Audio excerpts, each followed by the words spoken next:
Hey, it's James. I hope you're doing well. Welcome back to the channel. Um, I just, before we get to the story that we're going to talk about today, and this is a non-Daystar related thing, I just want to be completely honest. It's like when people accuse me of gossip, number one, I always have sources to back up what I say, but it feels like people are questioning my motivation. And it's like I've made it crystal clear. Just like John Walsh, my goal is to take a negative situation in my life and turn it into something positive.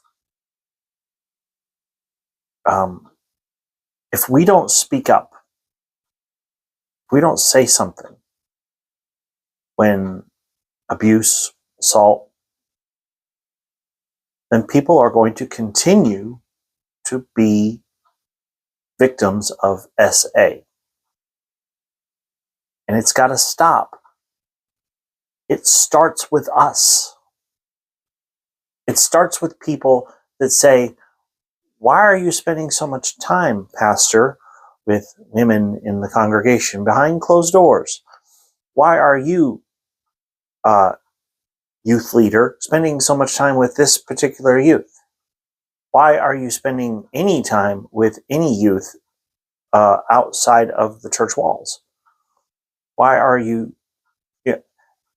If you see bad behavior, question it. That's how we are going to catch these wolves in sheep's clothing. Just like this gentleman. And I use that term very, very loosely. Thank you to the Roy's Report for making this. Kentucky worship leader Michael Howard has been arrested after confessing to abusing a teenager for several years. It makes me want to cringe.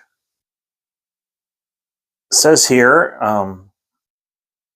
a Kentucky worship leader associated with Ken Ham's Creation Museum in northern Kentucky is in jail after confessing to sexually abusing a teenager for several years. Michael Howard, who's 36 years old, is charged with 40 counts of first-degree abuse and 40 counts of third-degree sodomy, according to the sheriff's office. Howard made admissions regarding his 3 to 4 year relationship. When are we going to get it through to people that this is not a relationship? The shepherd doesn't sleep with the sheep. Not a good idea. Not okay. That's a wolf in sheep's clothing.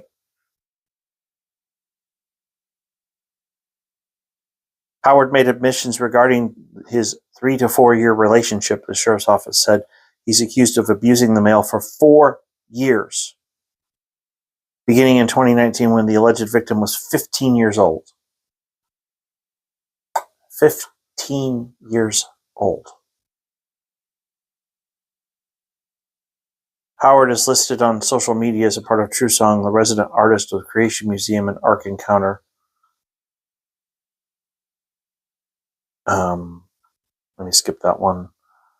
Mark Loy, Answers in Genesis CCO, replied, the ministry does not generally comment on personnel matters, but we can confirm that this person is no longer with us. In fact, his departure occurred before we became aware of the investigation against him.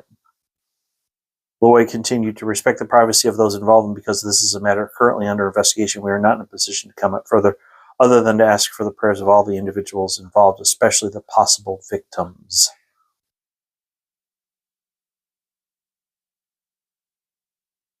The sheriff's office said that Howard and the victim also attended the same church.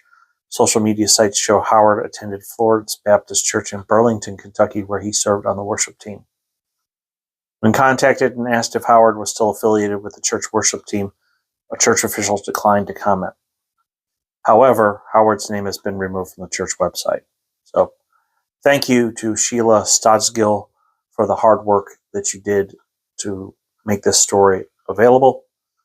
I would strongly encourage anybody that's feels as passionately about stuff like this as I do.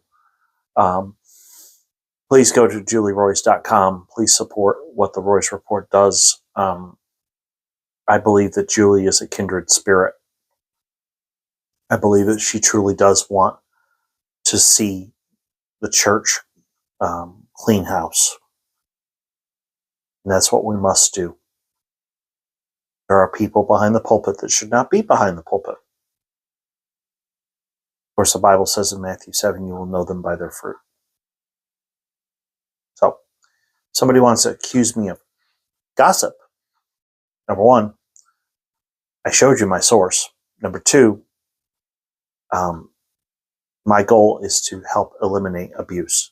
And the only way you're going to eliminate abuse is to shine the light in dark places. You have to expose these wolves in sheep's clothing so that they don't have the freedom to move in the darkness and hurt people. It's got to stop. And by the way, if you see somebody acting suspicious at your church, you have every right to question it. No youth leader should be meeting with any kid in his group in private. It should be done at the church with another adult present. That's how you eliminate abuse. You do things so that you're above reproach. Whenever there's kids involved, there's 2 adults present. At least 2 adults present. And it's stuff like that. Having good boundaries, having safe protocols is what's going to keep our kids safe. That's what it's all about. I have kids, I have grandkids. And I want to make sure when they go to church that they're safe. So, anyway, I did listen to Gateway Church's service. Jelani Smith preached. And I have to admit, I'm very happy with some of the changes that they've made. And so I'm going to comment on that tomorrow. So in the meantime, if you are new, please hit like and subscribe. I want to thank you so much for being here. Even the people that disagree with me, thank you for being here. I had a positive exchange earlier with somebody, and I told them, I said, it's okay if you disagree with me. I'm a very strong proponent of the First Amendment. And the cool thing is, he agreed with me. So, which warms my heart. You know, I want people to be able to talk freely on YouTube and express how they feel. I think that's important to a strong democracy, is the First Amendment. So, thanks for watching. Thanks for being a part of this community, and I will see you tomorrow.